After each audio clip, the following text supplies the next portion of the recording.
السلام عليكم ورحمة الله وبركاته. ازيكم يا حبايبي؟ يا رب كلكم تكونوا بخير. طبعا اقول لكم كل سنه وانتم طيبين. طبعا جايه متاخر شويه بمناسبه العيد. انا كنت عامله لكم الفيديو دوت كان اخر يومين كده من رمضان، وكملت بقى طبعا بايام العيد، بس ما قدرتش انزله لكم طبعا في ميعاده لانه كان في ظروف كده وما عرفتش انزله لكم. فانا عايزاكم بقى تدخلوا تتفرجوا النهارده على الفيديو ده، هيعجبكم جدا جدا، وفي وصفه جميله جدا هتعجبكم، وصفه الترند على اليوتيوب اليومين دول. عايزاكم تشوفوها وتجربوها وتقولوا لي في التعليقات ايه رايكم فيها وهتعجبكم جدا، انا واثقه ان شاء الله. بس خدوا خطوات منها كده واحده واحده، وانا هبقى اكتب لكم الخطوات في صندوق الوصف اللي تحت عنوان الفيديو. وهكتب لكم كمان المقادير بتاعتها. عايزاكم بس قبل ما نبتدي كده الفيديو نصلي على الرسول عليه الصلاه والسلام، ونشترك في القناه ونفعل زر الجرس ونحط اللايك لو سمحتم. حطوا لي اللايك كده وما تبخلوش علينا باللايك عشان الفيديو يترفع معانا ويجيب ان شاء الله اعلى مشاهدات. وبعد بقى ما ان شاء الله دخلنا كده على الفيديو نشوف كده الطريقه بتاعتنا معانا اهوت. الكفته ديت بتاعت طبعا الشيف ابو جوليا اللي انتوا كلكم عارفينه. الفيديو الكفته ديت عامله ترند جامد جدا على اليوتيوب اليومين دول.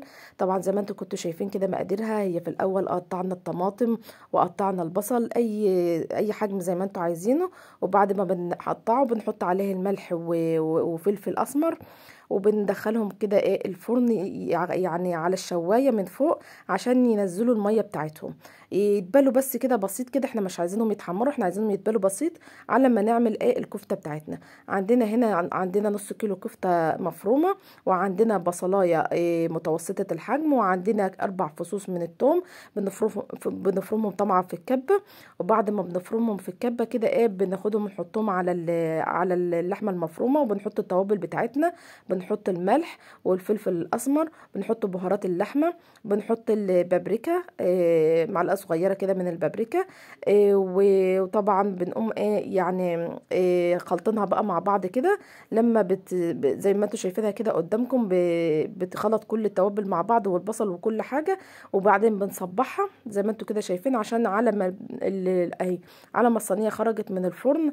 وزي ما انتوا شايفين كده الطماطم والبصل دبل بس شويه صغيرين، وانا حاطه معاهم كمان فلفل اخضر لان بيديله طبعا ريحه. ده زي ما انتوا عايزين، لكل واحد يعني لو حد عايز بيحب الفلفل الاخضر يحط، لو مش عايز خلاص يقدر يستغنى عن الخطوه دي. وبعد ما طلعناها من الفرن كده نقدر نرصصها كده ان شاء الله في الصينيه.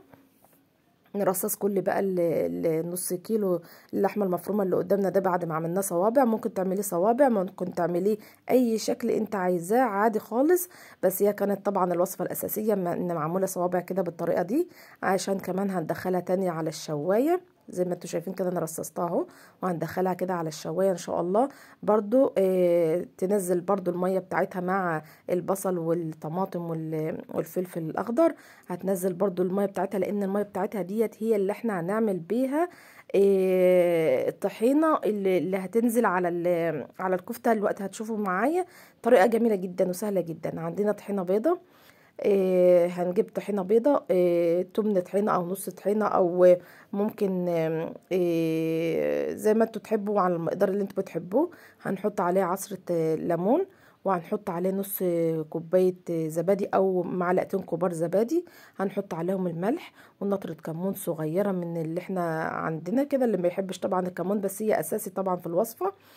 وهنقلبهم كده مع بعض، لان طبعا لما الكفته زي ما انتوا شايفينها اخدت لون كده وخرجت من الفرن نزلت طبعا سوائل كتير منها.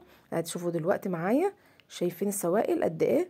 السوائل دي كلها هننزلها بقى على الطحينه، لان احنا دي كلها هنستخدمها بس بعد ما طبعا خرجناها من الفرن وفي هدت شويه. فهننزل بقى السوائل بتاعتها دي كلها على الطحينه وهنخلطها من تاني. شايفين ادينا خلطناها لما بقت بالسمك ده بالظبط. كل السوائل اللي كانت معانا نزلناها على الطحينه وخلطناها مع بعض، وادتها طعم جميل جدا. مش قادره اقول لكم الصينيه دي جميله قد ايه. نزلتها طبعا الطحينه كلها على الكفته زي ما انتم شايفين، ودخلتها تاني على الشوايه. ما فيش يعني بتقفوا جنبها 5 دقايق وبتكون جاهزه معاكم بالشكل الجميل اللي يفتح النفس قوي ده. شكلها جميل وطعمها جميل وريحتها كانت تحفة. ومش قادره اقول لكم الوصفه دي جميله قد ايه لكل اللي بيحب ياكل اكله كده في السريع ويخلص اللي وراه بسرعه بسرعه. تقدري تاكليها بعيش، وتقدري تاكليها بمكرونه، تقدري تاكليها برز اصفر، اللي تحبيه طبعا جنبها زي ما انت عايزه. وبعد ما خلصنا طبعا اديكم شايفين بقى الروتين ان شاء الله هنعمله بقى في المطبخ، لان احنا طبعا بعد ما بنخلص ما نقدرش نسيب المطبخ والحوض مليانين مواعين. اللي وصل معانا كده للفيديو يحط لنا اللايك يا حبايبي، بفكركم باللايك، ويدعي لنا كده دعوه حلوه في الكومنتات، ويقول لك تسلم ايدك. وانا عايزاكم تجربوا الوصفه ديت بامانه، والله جميله جدا، هتعجبكم جدا جدا. جربوا الوصفه وقولوا لي ايه رايكم في التعليقات، ومن اللي عملها ومن اللي جربها وعجبته ولا لا. واستنوا كده في مفاجأة حلوة في الفيديو عايزاكم تشوفوها ان شاء الله. خليكم معايا بس كده في الفيديو وانت هتشوفوا مفاجأة حلوة. وعايزة برضو اتكلم معاكم كلمتين كده برضو. كلمتين برضو كده لكل اللي معانا على اليوتيوب، وكل اصحاب القنوات، او كل اللي بيتفرج معانا عادي، ما همش اصحاب قنوات ولا حاجة.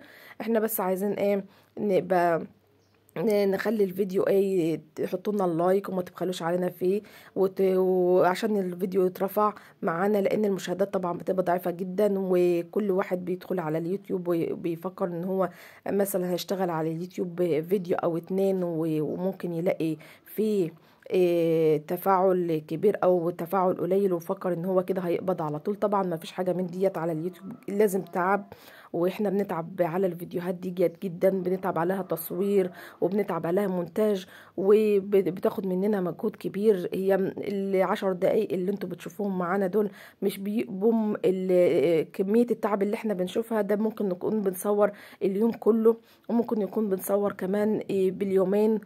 فالمحتوى طبعا بياخد مننا وقت جدا كبير وصعب. فاحنا عايزين بس ترفعوا معانا كده الفيديو، وما تبخلوش علينا باللايك، وتعملوا اشتراك لكل اللي تعرفوهم. فاليوتيوب طبعا دخوله مش سهل، صعب جدا طبعا انك تشتغلي على اليوتيوب. كل واحد بيفكر ان هو ممكن يقدر يفتح قناة على اليوتيوب وبسرعة انه ممكن يقبض منها.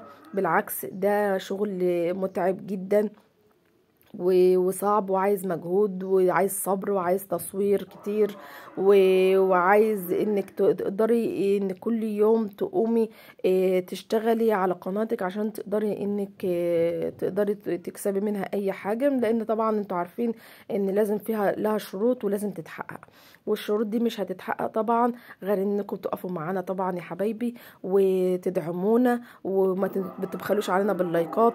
اديكم شايفين الفيديو ازاي قد ايه بنتعب فيه. احنا طبعا ما بنمنتجه بياخد 10 دقايق، بياخد ربع ساعة، بياخد 8 دقايق زي ما بيجي، بس هو في الواقع انه بياخد اليوم كله معانا.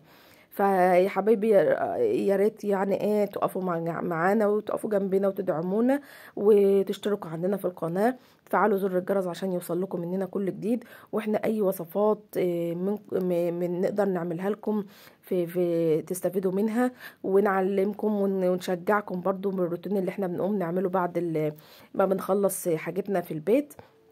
فارجوكم يعني ما تبخلوش علينا بالمشاهده الكامله وباللايك، وتفعلوا زر الجرس.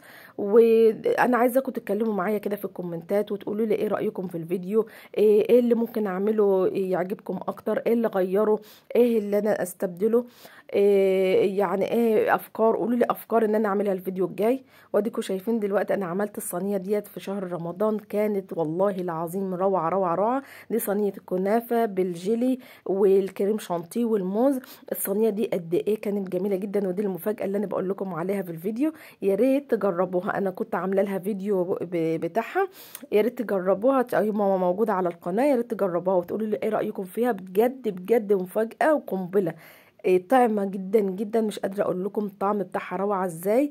وكمان عجبت ولادنا جدا، وعجبت كل اللي ادقها جدا، لانها طبقه جيلي كده حلوه بالموز، وطبقه كريم شانتيه، وطبقه كنافه. يعني حاجه كده زي ما بقول لكم قنبله قنبله قنبله. يا رب النهارده الفيديو يكون عجبكم، وتقولوا لي ايه رايكم فيه، وانا عايزه كنا نتكلم مع بعض كده في الفيديو عشان نعرف يعني نعرف انتوا عايزين ايه نقدر نعمله لكم، وتقولوا لنا رايكم ونتكلم معاكم وتشكرونا وتدعوا لنا دعوه حلوه كده من القلب لينا ان شاء الله. ربنا يجازيكم كل خير وما تحرمش منكم يا حبايبي، ورب اكون اسعدتكم، ورب كده اكون عملت فيديو بيكم. وقولوا لي بقى رايكم، مستنيه رايكم في التعليقات ان شاء الله، واشوفكم ان شاء الله في فيديو جديد. ويا ريت تقولوا لي كمان الفيديو اللي انتوا تحبوا ان انا اعمله المره اللي جايه او الفتره اللي جايه يكون ايه، وانا ان شاء الله اصوره لكم واعمله لكم. ويا رب اكون اسعدتكم، وشكرا لكم يا حبايبي، ويا رب تكونوا استفدتم من الوصفه الاولانيه واستفدتوا من الوصفه الثانيه، وما تحرمش منكم ابدا. وربنا يجازيكم خير، وما تنسوش اللايك والاشتراك في القناة وتفعيل زر الجرس عشان يوصل لكم ان شاء الله مني كل جديد.